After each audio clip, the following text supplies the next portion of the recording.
From Cairo to Cape Town, Africa is full of promising entrepreneurs who are building innovative companies and helping solve some of the continent's most pressing development challenges. On this episode of Doing Business in Rwanda, we narrow it down and take a deeper look at the support that is available for startups here in Rwanda. You will be with me, Naringwa Fiona Muthoni.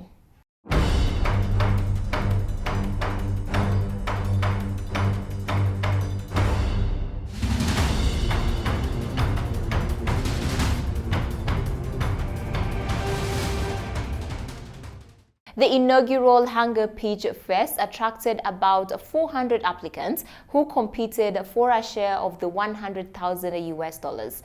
They went through different stages up to the final 5 who pitched their ideas before a panel of judges. The overall startup winner took home about 50,000 US dollars and the rest shared the other half of the money.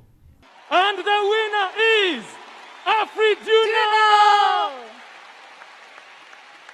She walks away with 50,000 US dollars cash to invest in her business.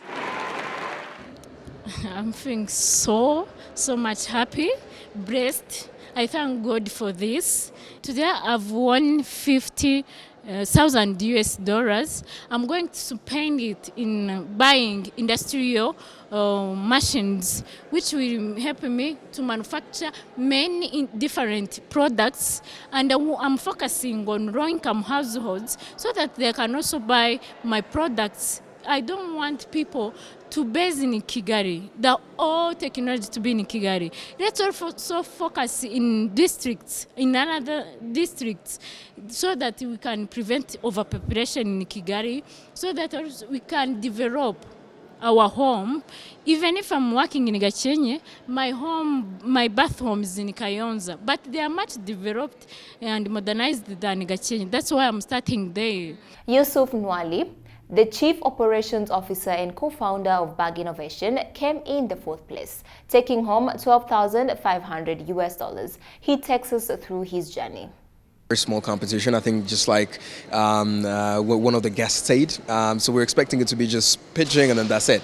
But then as we went along, we started realizing that the competition was really tough. Like the companies that were selected were really hard to compete. And sometimes, you would come not prepared thinking that you know your business, but you would realize, oh my God, I need to prepare. So, but also the exposure, I think it's really amazing. It's my first time to be in 1 meter distance with the president. And I think it's amazing. It's amazing for just the traction. I think everybody who's a key stakeholder in Rwanda was there and they heard that we have these solutions. We are here. The annual challenge, which began this year in November, aims to provide a platform to showcase tech entrepreneurs and creative talent from all over the country. In his remarks, President Paul Kagame said that the Hanga Pitch Fest equipped all those who participated with new tools that will help grow their companies. I congratulate you all. I hope you are as proud as we are for you. Technology and innovation are driving Rwanda's transformation. Not enough yet. So that's why I want more of it. I want to do more.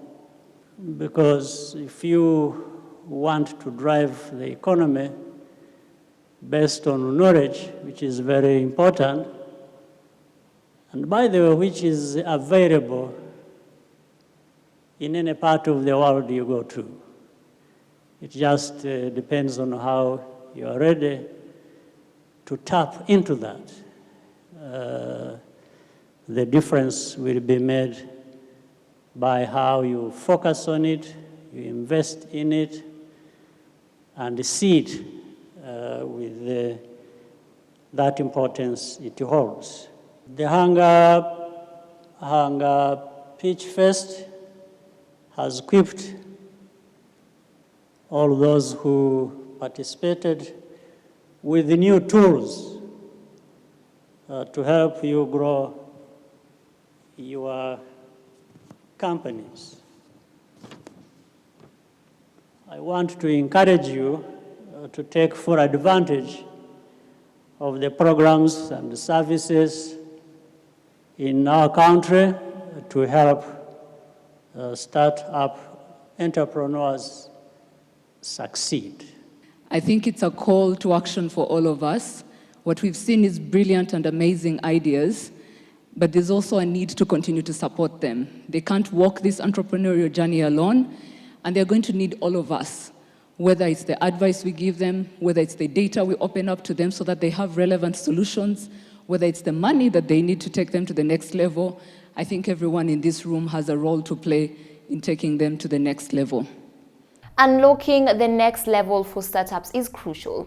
The continent enjoys a fertile environment for tech entrepreneurs due to the continent's youthful and growing population, rising internet penetration, and the application of emerging technologies.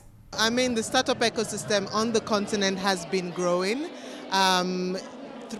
Few years ago, it wasn't as big as it is now. Most people are talking about it. The number of investment coming to startups have increased, especially in the fintech space. 5 out of the 7 unicorns that we have in the startup space are fintech startups. In fact, the fact that we even have 7 unicorns is a big deal as well.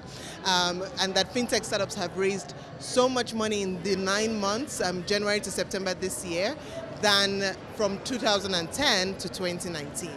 So it's been great improvement year on year for African startups. You will hear people say access to finance, access to the market, access to different sources of funding and everything. But to me, the biggest challenge that the entrepreneurs face is actually streamlining their product. Because if a product is good, and by product being good, it means that it is addressing a particular problem that is in the market. If there is a problem and you bring a solution, you're going to get funding, number one. You're going to get a business. So the real challenge they face, which is what this platform is responding to, is defining their products, making sure that they have a good market strategy, making sure that they have actually business development strategy and scale up strategy. So that is what this program is there to support, to address these problems. Over the years, investment opportunities have increased and there has been a rise in government support. But the success rate for scaling and sustaining the businesses is another story. We get a look at the missing link. So the missing link to begin with is when people are thinking about a solution, they think local. And by thinking local, you've already killed the idea of how you can be able to scale up.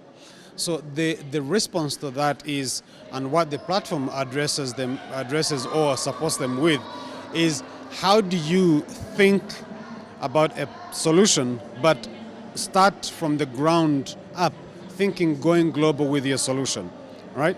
So for example, the ideas that have been presented here, how can they think about scaling them to other countries? Because whatever problems Rwanda is facing, any other African country is facing them. So that is the idea. How do you start here locally, but already thinking about going global and taking your product to other markets? Africa dreams of becoming a unified market with unlimited potential for trade in knowledge, expertise, and commodity through the African Continental Free Trade Area Agreement, something that brings more enthusiasm among startups. In fact, a lot of startups now even build globally. They build wherever they are, but they build for a global market. And so even the thinking that we can build continent-wide, there shouldn't be limitations. Whatever barriers that are there to enable people scale from one country to another, we need to actively remove. Like at CC Hub, for example, we are in 3 locations. And so whenever we work with startups, we are actively, supporting them to scale. How can they quickly move from one location that we are in to another location? What are the barriers there that we need to remove? And one of the things that we even discussed today is that interoperability, right, that we're testing out in Rwanda. And I feel like as we scale that to other regions on the continent, it will enable things to move a lot quicker. So if we have very seamless movements or seamless interactions between countries on the continent, it will be fantastic. Startups can scale faster, you can move easily from one location to another. I know that there are certain things, there are other limitations, like cultural, you move from one location to another, you have to understand the market, We're not because we're Africans, we're all the same. We're not all the same. But in terms of what infrastructures and policies, at least let there not be limitations there. Let it be more of, let us understand what the culture is, but at least we can easily move from one country to another. Innovation has been at the heart of many of the progressive discussions around African development over the last decade. We look at the support present and what is needed to go to the next level. One of the things that we always complain, we as founders of small companies and startups in Kigali, is that there's not a lot of exposure, because when we started our companies, we didn't have people we looked up to. There's no successful startup founder that we would say, oh my God, I want to be like this person. So which creates this kind of like, we're not sure, is this the right place, or should I just find a job for me to be successful?